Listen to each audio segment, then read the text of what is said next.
বাংলাদেশের সর্বশেষ গুরুত্বপূর্ণ আপডেট সংবাদে আপনাকে স্বাগত। শুরুতেই সংবাদ শিরোনাম, পরে বিস্তারিত। শুরুতেই জানিয়ে দিব, সুলতান মনসুর 5 দিনের রিমান্ডে। বিএনপির মহাসমাবেশে যুবদল নেতা শামীম হত্যা মামলায় সাবেক সংসদ সদস্য সুলতান মোহাম্মদ মনসুর আহমেদকে 5 দিনের রিমান্ড দিয়েছে আদালত। আজ ঢাকার মেট্রোপলিটন ম্যাজিস্ট্রেট রাগিব নূরের আদালতে শুনানি শেষে তাকেই আদেশ দেওয়া হয়। এরপর জানিয়ে দিব, মাহমুদুর রহমানের জামিন নামঞ্জুর, মির্জা ফখরুলের নিন্দা। মিথ্যা মামলায় সাবেক বাণিজ্য উপদেষ্টা ও আমার দেশ পত্রিকার সম্পাদক মাহমুদুর রহমানকে জামিন না দিয়ে কারাগারে প্রেরণের ঘটনায় গভীর উদ্বেগ প্রকাশ করে তীব্র নিন্দা ও প্রতিবাদ জানিয়েছে বিএনপির মহাসচিব মির্জা ফখরুল ইসলাম আলমগীর। এদিকে একটি দল সংখ্যালঘুদের স্বার্থসিদ্ধির হাতিয়ার হিসেবে ব্যবহার করছে বললেন মজনু।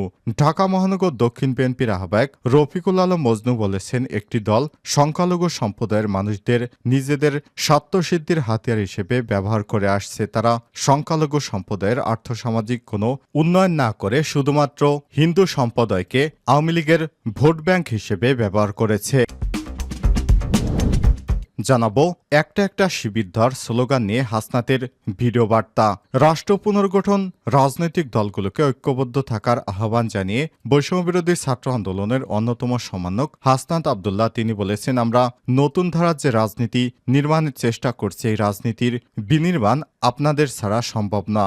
আর ঐক্য যদি না থাকে তাহলে কখনোই সম্ভব না। সম্প্রতি সামাজিক যোগাযোগ মাধ্যম ফেসবুকে প্রকাশিত এক ভিডিও বার্তায় আহ্বান জানান তিনি।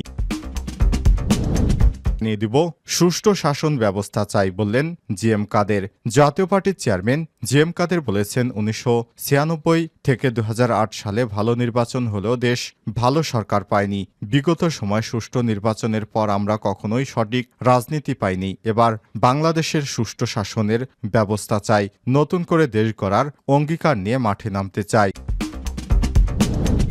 এবং সর্বশেষ জানিয়ে দিব, অনুমতি ছাড়া ছবিতে সভা সমাবেশ নিষিদ্ধ। চট্টগ্রাম বিশ্ববিদ্যালয় ছবি প্রশাসনের অনুমতি ছাড়া ক্যাম্পাস ও সংলগ্ন এলাকায় সব ধরনের সভা সমাবেশ করতে নিষেধ করেছে বিশ্ববিদ্যালয় কর্তৃপক্ষ।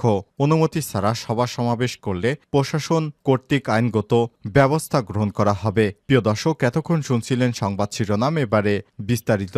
তবে তার আগে বন্ধুরা, অনুরোধ থাকবে এই সংবাদটিতে একটি লাইক দিন। এই চ্যানেলে আপনি নতুন হয়ে থাকলে আমাদের সংবাদটি দেখতে দেখতে চ্যানেলটি সাবস্ক্রাইব করে রাখুন। কমেন্ট করে আপনার মূল্যবান মতামত জানিয়ে দিন বন্ধুরা, আপনি বিশ্বের কোন দেশ থেকে বা বাংলাদেশের কোন স্থান থেকে আমাদের সংবাদটি দেখছেন এবং শুনছেন। এবারে বিস্তারিত।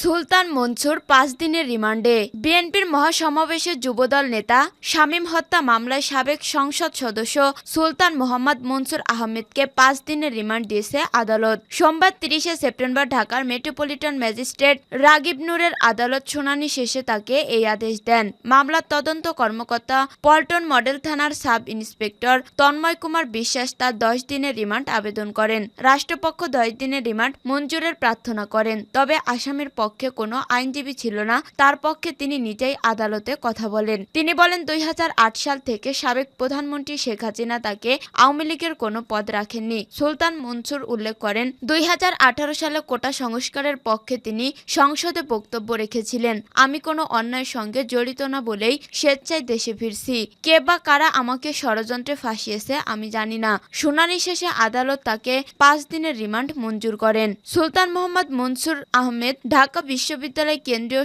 ছাত্র সংসদের ডাকসু সহসভাপতি ভিপি ছিলেন। পরবর্তীতে তিনি আওয়ামী লীগের কেন্দ্রীয় সাংগঠনিক সম্পাদক মনোনীত হন। 1996 সালে জাতীয় সংসদ নির্বাচনে মৌলভীবাজার 2 আসন থেকে আওয়ামী লীগের প্রার্থী হিসেবে প্রতিদ্বন্দ্বিতা করে জয়ী হন সুলতান মনসুর। 2001 সালের নির্বাচনে তিনি দলীয় মনোনয়ন পেলেও বিএনপি বিদ্রোহী প্রার্থী এম শাহীনের কাছে হেরে যান।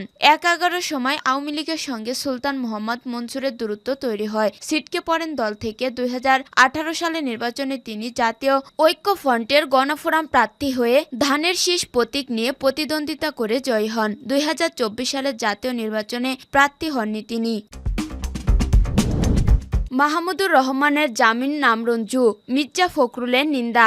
মিথ্যা মামলায় সাবেক বাণিজ্য উপদেষ্টা ও আমার দেশ পত্রিকার সম্পাদক মাহমুদুর রহমানকে জামিন না দিয়ে কারাগারে প্রেরণের ঘটনায় গভীর উদ্বেগ প্রকাশ করে নিন্দা ও প্রতিবাদ জানিয়েছেন বিএনপি মহাসচিব মির্জা ফখরুল ইসলাম আলমগীর। সোমবার 30 সেপ্টেম্বর সহদপ্তর সম্পাদক মোহাম্মদ মুনির হোসেনের স্বাক্ষরিত এক বিবৃতিতে এই তথ্য জানানো হয়। বিবৃতিতে বিএনপি মহাসচিব বলেন, মাহমুদুর রহমান দেশের একজন সাংবাদিক। তিনি পতিত স্বৈরাচারী সরকারের আমলে ভয়াবহ নির্যাতনের শিকার হয়েছেন। শারীরিকভাবে তাকে আক্রমণ করে রক্তাক্ত করা হয়েছে। ফ্যাসিবাদের হিংসার আক্রমণে তাকে দমাতে না পেরে তার জীবনকে বিপন্ন করার চক্রান্ত করা হয়েছে। গণতন্ত্র পক্ষে সাহসী ও ক্ষুরধার লেখনির জন্যই শেখ হাসিনা তাকে ব্যক্তিগতভাবে ধ্বংস করার চেষ্টা করছেন। তার বিরুদ্ধে আওয়ামী ফ্যাসিস্ট সরকার বহু মিথ্যা ও রাজনৈতিক উদ্দেশ্য প্রণোদিত মামলা দায়ের সহ ফরমায়েশি সাজা দিয়ে অকথ্য জুলুম নিপীড়ন চালিয়েছে। তবু তিনি আওয়ামী সরকারের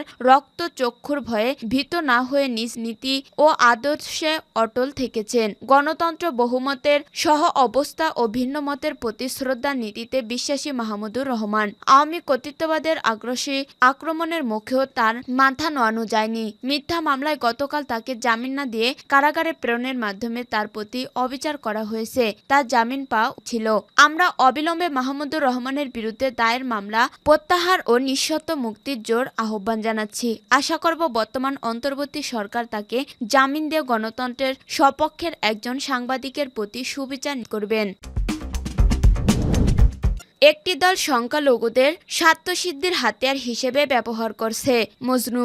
ঢাকা মহানগর দক্ষিণ বিএনপির আহ্বায়ক রফিকুল আলম মজনু বলেছেন, একটি দল সংখ্যালঘু সম্প্রদায়ের মানুষদের নিজের স্বার্থসিদ্ধির হাতিয়ার হিসেবে ব্যবহার করে আসছে। তারা সংখ্যালঘু সম্প্রদায়ের আর্থসামাজিক কোনো উন্নয়ন না করে তাদের শুধু নিজেদের ভোট ব্যাংক হিসেবে ধরে রাখতে চেয়েছে। সোমবার 30 সেপ্টেম্বর বিকেলে রাজধানী নয়াপল্টনে মহানগর বিএনপির কার্যালয়ের ভাসানী মিলনায়তনে বিএনপি ও অঙ্গ সংগঠনে ঢাকা মহানগর দক্ষিণের নেতাদের যৌথ সভাপতির বক্তব্যে তিনি এসব কথা বলেন। তিনি আরো বলেন, এখনো বাংলাদেশে মুক্ত পরিবেশকে কুলসিত করতে তারা সংখ্যালঘু সম্প্রদায় এবং তাদের ধর্মীয় অনুভূতিকে কাজে লাগানোর চেষ্টা করছে। তারা একটি মহল কল্পিত সাম্প্রদায়িক হামলা এবং ধর্মীয় প্রতিষ্ঠানে ভাঙচুরের কল্পিত কাহিনী দেশে বিদেশে প্রচার করছে।